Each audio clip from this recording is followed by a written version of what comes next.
Hello, Pickaholics. I have another Harry Bow challenge lock that I was finally able to pick after way too long. I spent about 9 hours trying to figure out, understand this, and let's put it up right. Yale. I hate Yale. What's even more is I hate this lock in a Yale. This is just, there's something nutty in here. It's horrible, it's crunchy. I believe it has a magnetic pin in it, but it really, you get no core movements. They are micro movements in the whole thing. It is just a crazy thing. And it's really innocent bidding. It looks like, oh, I'm gonna be an easy lock. Wrong. Harry just loves to do his magic on locks. So we are going to open this up, see what the hell he's done in here, and let's have some fun with it and try and figure out what the master has done in this lock. And it's in a big Yale, and obviously I've picked it. It's in the picked position. How are we gonna do this? I have to turn it a little bit because it's a long cylinder. And we're gonna pray that the shim will follow through nicely and easily as it goes.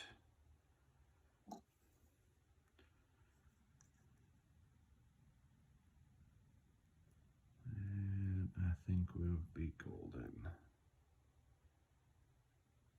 Or not. Nope, the shim's still in there. Lost in the netherworld. God, look how deep those pins are in there. That is fun. Out of curiosity. Oh, I must be wrong. There is no magnet in there. Let's see. There's the shim. Let's get it out the back without dropping pins. That would be horrendous. Always got to know where they're coming from and where they're going. Okay, let's see what pins we've got in here. Number 1, serrated top.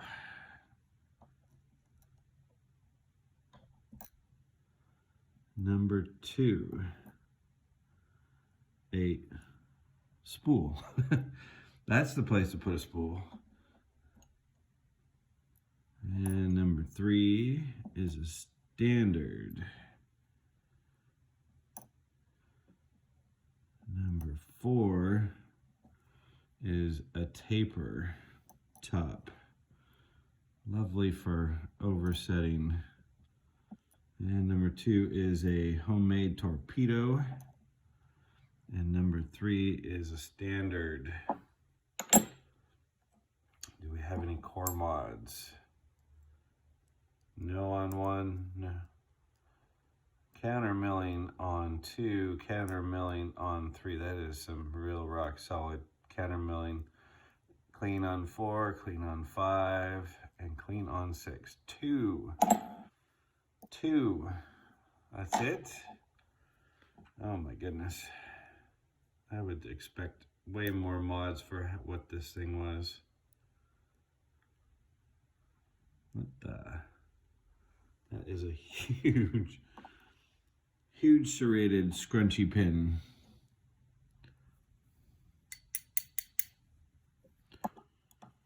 Big long spring. God, this thing, you had to pick and pick and pick. And there's a beautiful spool, and I never hit any type of spool like that. Interesting.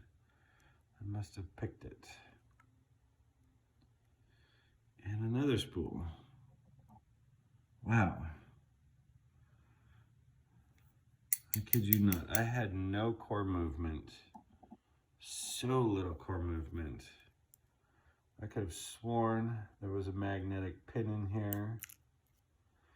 No, we lost that one. Oh, but we see how it came out. because it is another taper. It's getting a little dark here tonight, guys.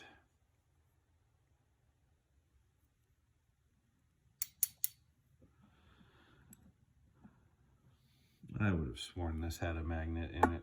I'm going to take this off camera for a second so I can see. And there's another giant serrated, which is interesting because there's no core mods, and it was horribly crunchy. And another one, just giant.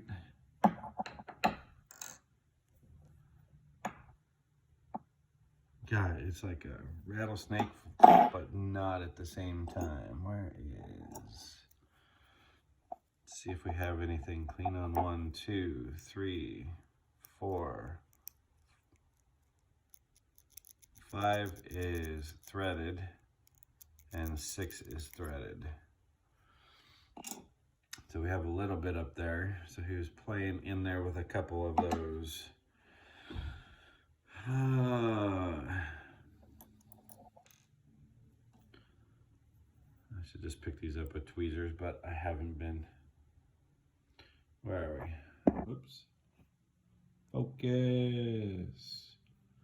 A little bit of light serration on number 1. And then there's 3 of these big giant.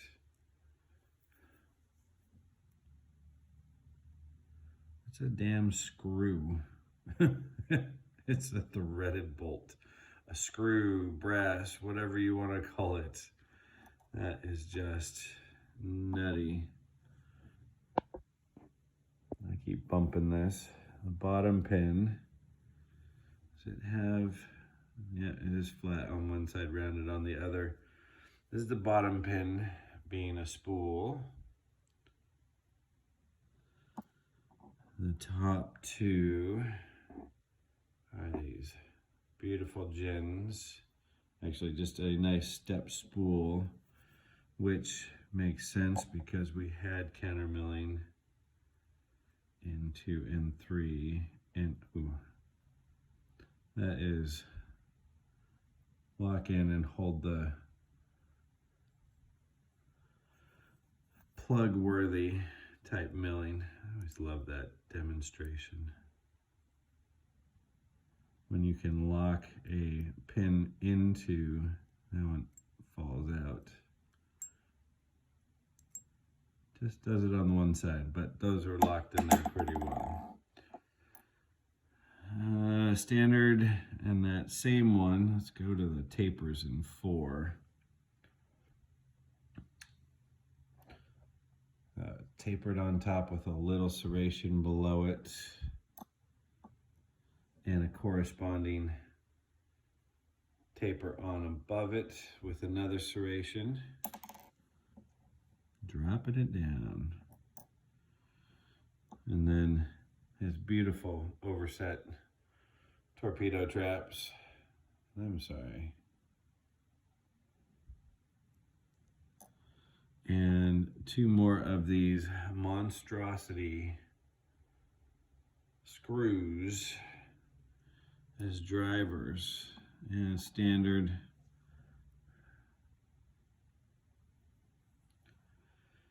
Yeah, that's just mean to put in with threading above it. Let's see how we look when we load it up. I've been liking to do this now. Do this. It's faster without.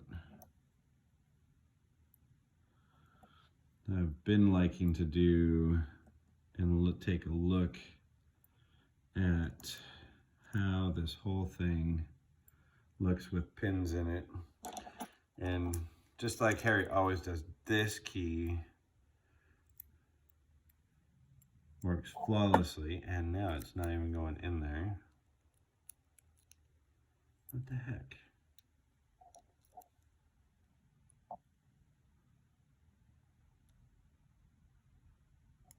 What is going on?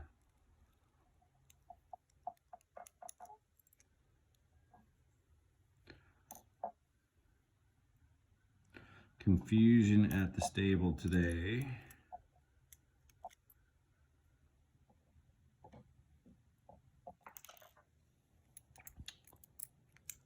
That number 2 pin is being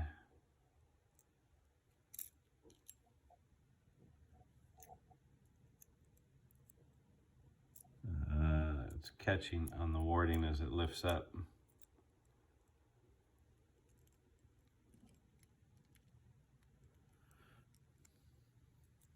Interesting. I'm fighting it because that spool is actually catching in the countermilling he put in there. But let's move along. And let's pretend we're a lock that's locked up and see what we see. Yeah, you're gonna hit a whole bunch of stuff on this one.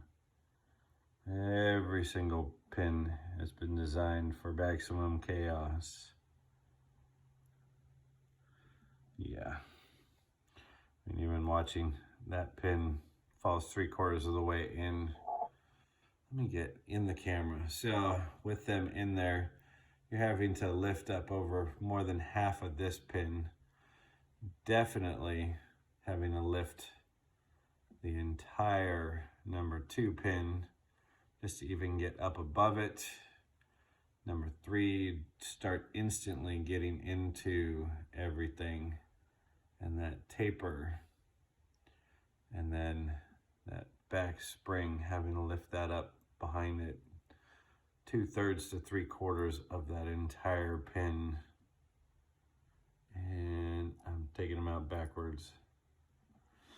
So, I was wrong, as always, because Harry is known to be catastrophic in his pins and everything else. No magnet, confusion, sowing the seeds of confusion completely.